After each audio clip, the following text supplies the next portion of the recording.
Hello guys, abantu benshi murabizi ko uploadinga video unyuze muri application ya YouTube baguha feature nkeya. Ariko none uploadinga video unyuze muri YouTube Studio ya Chrome bakaguha feature nyinshi. Ushobora kuba ufite application ya YouTube Studio muri telefone yawe, ariko iyo ugiye uploadinga hari feature zimwe na zimwe bataguha kuri iyo video ugiye uploadinga. Ariko iyo unyuze muri YouTube Studio ya Chrome ugiye uploadinga video ukoresheje YouTube Studio ya website baguha feature nyinshi abenshi murabizi. Ariko none hari igihe ujya kwinjira muri YouTube Studio ukoresheje website cyase unyuze muri Chrome bagahita bakwinjiza muri YouTube Studio ya application. Ibyo rero bikabangamira bamwe mu ba content creator bashaka kumenya amakuru ya channel zabo cyase bashaka uploadinga video banyuze muri YouTube Studio ya Chrome. Kuko kumenya amakuru ajyanye na channel yawe biba byiza iyo unyuze muri YouTube Studio ya Chrome kuko niyo igaragaza amakuru menshi nk'umu content creator agomba kuba azi kuri channel ye. Rero naho icyo kibazo nimo cyagega kikuba cyo kujya muri YouTube Studio ya Chrome bagahita bakwinjiza muri YouTube Studio ya application yawe guhera none hakigiye gukemuka. Rero muri video tugiye kurebera hamwe ese ni gute washa application yawe ya YouTube Studio niyo yaba atari YouTube Studio ahubwo ari indi application yawe yose ushaka kuba wahisha. Cyase wenda nk'urugero ugiye guha telefone nk'umuntu ariko ukaba ushaka ko iyo application atari buyigeho,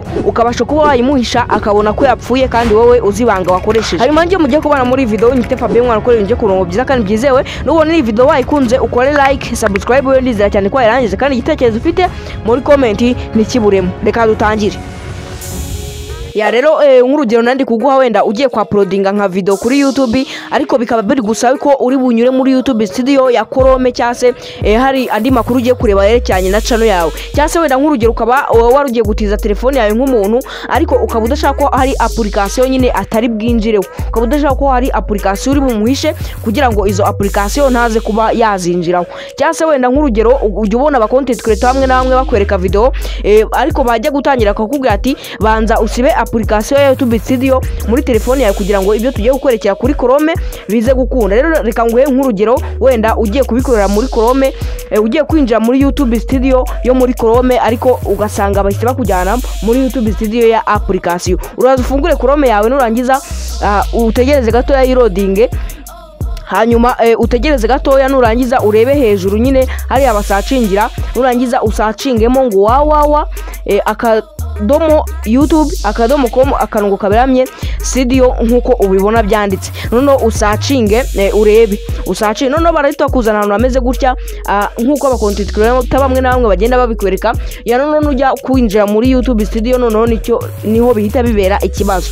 Ya none urahita uza hano hasi muri handitse YouTube Studio numara kuhagera urahabona nyine ngaha gutya none uze uhakande. Nuhakanda barahita bakwinjiza muri YouTube Studio ya app kandi wowe ushaka gukoresha YouTube Studio ya Chrome. Urabona ko ni ikibazo gikomeye ku bantu nyine bashaka uploadinga video banyuze muri YouTube Studio ya Chrome kuko urabizi koko Chrome niyo igira feature nyinshi nyine zitandukanye nyine umuntu akoresha ya uploadinga video. Ariko noneho bikagusaba ko uri buze gusiba iyi application ya YouTube Studio kugira ngo ubashe kwinjira muri iriya YouTube Studio ya Chrome. Urabona ko nitwongera gukandaho nako niko biri bugende nyine nk'ibisanzwe, niko biri bugende barita batwinjira muri YouTube Studio ya application. Noneho rero bino wabyirinda guturamanura muri option zawe hano hejuru ari option ariko itarimo ari option itarimo ubanza kuzana nyine kugira ngo igufashemo. Uraza ukandikura kantu k'agakaramu kameze nk'agakaramu nyine ushobora kuba wowe handitseho edit ariko nyine uraza ukandikura kantu kameze nk'agakaramu kari ahangana nimba ukoresha telefoni y'ubu bwoko. Nawe uramanura hano noneho muri option zose udafite muri telefone yawe urabona ahantu handitse ngo focus mode. Aka kantu ka focus mode niko uri bwite. Ushobora kuba utabonaho focus mode ariko ubonaho iki kirango nyine cya focus mode nyine kiri ahangaha habanza. None ikintu ukora wowe tuzikandeho uyikomeze, numara guyikanda we wayikomeje urahita uyizamura hejuru cyane, urahita uyizamura noneho ikomeze izamuke mu zindi option zose uzuyitereke aha hambere. Numara kuyatereka ikindi kintu wahita ukora wahita ukana kuri akantu ko gusohoka nyine akangaka. Numara gusohoka urabona ko phone yacu nyine ni none uhita umanura zino option zawe urahita ubonaho akantu ka focus mode nyine wakazamuye ugashyize on top.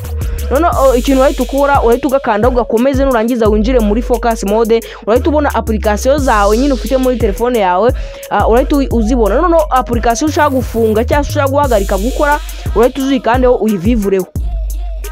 Numara kwivivuraho ikindi kintu wahita ukurikizaho kuraba ari ugufungura iyi focus mode nyine kugira ngo itangire gukora. Uhita uza kwandi kuri kano kantu kanditseho ngo turn on now. None numara kubikora urahita uza muri application za urebe ko YouTube Studio yawe yabaye gutya. Urabona ko YouTube studio yacu yihishe nyine ku buryo umuntu yirebye yagira ngo yagize ikibazo kandi uyikanzeho ntago yakwereka, nta kintu yakwereka. Noneho wenda reka dufunge na TikTok urebe ukuntu birahita bigenda.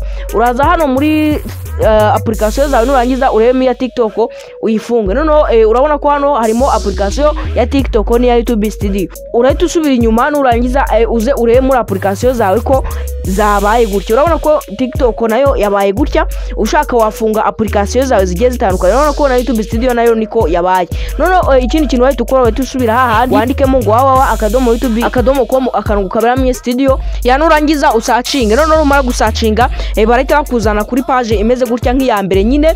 Urabona ko nyine twamaze guhisha ya application yacu ya YouTube studio nk'ibisanzwe. Noneho uhite uza uhingukira ahangaha gutya.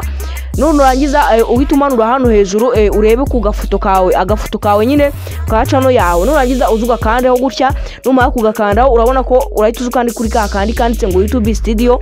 Nurangiza urabona ko ntagurirwa ikujyana muri application ya YouTube studio yawe nk'ibisanzwe nyine nkuko yari iri kubigenza, ahubwo irahita ikujyana muri application ya YouTube studio ya Chrome. Irahita ikujyana muri website ya YouTube studio ariko nyine ya Chrome itayiriwe itujyana. Urabona ko ibintu byose ushaka wabikora, ushaka wakuploadinga ama video, ushaka ikintu cyose wagikorera hariya muri iriya application. Kandi urabona ko na YouTube studio yacu ya application urabona ko ikirimo nta kibazo ifite, ushaka wayikoresha nayo kandi urabona ko ibintu byose bimeze fresh. Noneho rero niba ubonye no video hari ikintu ufashe n'ugenda kandi subscribe gufungura kugira ngo n'izindi video z'ubutaha nizajye zigucika. Rero nibizo gutangaza numanura option zawe ntubonemo kara kantu ka focus mode, kuko kara kantu ka focus mode telefone gakunda kubamo ni Android cyane. Rero nawe niba ubonye ari keza uzajya ugakoresha kuri application zawe. Kandi niba ubonye no video hari ikintu gufashije ndizera cyane ko like wayirangije kandi subscribe yo ni ya mbere. Rero ciao ciao, ndagukunda cyane, duhurire mu yindi video.